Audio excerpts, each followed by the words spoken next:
गंगा नदी के किनारे बसा हुआ एक प्राचीन शहर, जहां प्राचीन मंदिर, आश्रम और घाटों की भरमार है। जिस शहर का नाम महान ऋषियों और उनकी तपस्या से जुड़ा हुआ है, यह स्थान आध्यात्मिकता, योग और शांति का केंद्र माना जाता है।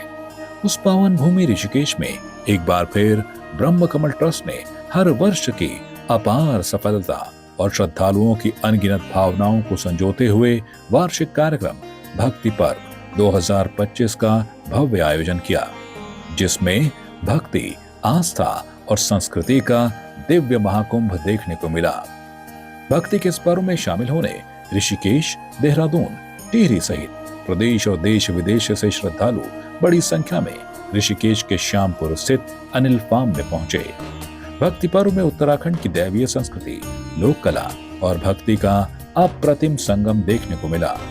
मां भगवती के दरबार में लोकगीतों, भजनों और पारंपरिक नृत्यों की मंत्रमुग्ध कर देने वाली प्रस्तुतियों ने हर भक्त का हृदय भाव विभोर कर दिया। मां भगवती जागरण का शुभारंभ शंखनाद और पूजन के साथ 1008 दीप जलाकर किया गया। कार्यक्रम में मंच का संचालन उत्तराखंड के विख्यात लोक कवि, साहित्यकार, मंच संचालक गणेश खुकशाल गणी और आचार्य सुभाष चंद्र डोभाल ने किया। इस दौरान कार्यक्रम में हिमालयन पीठाधीश्वर 1008 स्वामी डॉक्टर वीरेंद्रानंद महाराज, महामंडलेश्वर श्री पंचदशनाम जूना अखाड़ा, ब्रह्मचारी केशव स्वरूप, महंत महेशानंद गिरी, सुरकंडा देव डोली के उपासक आचार्य अजय बिजलवाण के साथ ही बड़ी संख्या में साधु और संत उपस्थित रहे। भक्ति पर्व में उत्तराखंड की सुर कोकिला मीना राणा भी पहुंची, जहां उनका माता की चुन्नी ओढ़ाकर और पुष्प गुच्छ के साथ स्वागत किया गया। भक्ति पर्व में लोक गायिका मीना राणा की भव्य प्रस्तुति ने श्रोताओं को उनकी मातृभूमि की यादों से जोड़ा और वहीं युवा श्रोताओं को उत्तराखंड के संगीत के जादू से परिचित कराया।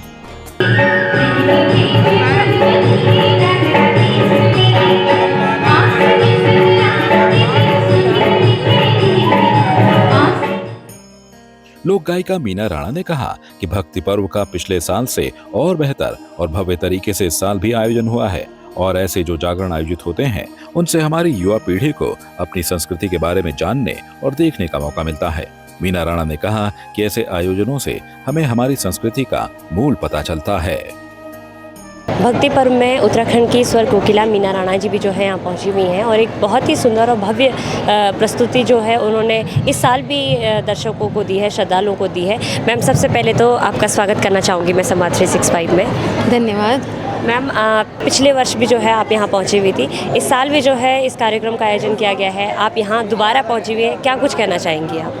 सबसे पहले तो मैं ये संवाद 365 को बहुत बहुत बधाई देना चाहूँगी और धन्यवाद भी देना चाहूँगी कि गत 2 वर्षों से वो ये लगातार इस कार्यक्रम को कर रहे हैं और जैसे पहले था उससे भी और अच्छा इस बार है और मैं दोनों वर्ष से आ रही हूँ और मुझे बहुत खुशी हो रही है कि भक्ति भाव का जो ये उन्होंने कार्यक्रम चलाया है वो माँ भगवती हमेशा उनके साथ रहे और ऐसे ही वो तत्पर इस कार्य में रहें और हमेशा जैसे 2 सालों से कर रहे हैं तो ये हमेशा ऐसे ही अपने भक्ति भाव को चलाते रहें, इस कार्यक्रम को, भक्ति पर्व को।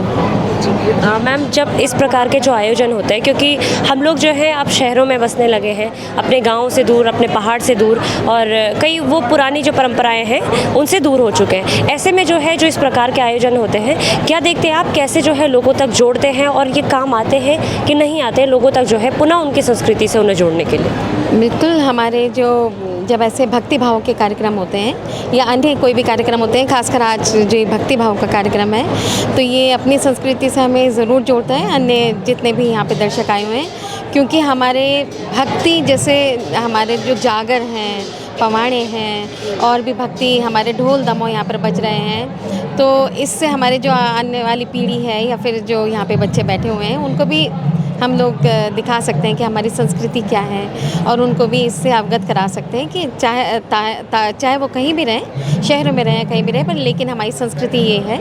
तो इससे बहुत फ़र्क पड़ता है हमारे संगीत से, हमारी संस्कृति का बहुत मूल पता चलता है। आपकी इस पर क्या राय है, हमें कमेंट कर जरूर बताएं। इसके साथ ही आप हमारे YouTube चैनल को सब्सक्राइब कीजिए। आप हमें Facebook, Instagram, Twitter पर फॉलो भी कर सकते हैं और संवाद 365 के साथ एक क्लिक में जुड़ने के लिए डाउनलोड कीजिए संवाद 365 ऐप।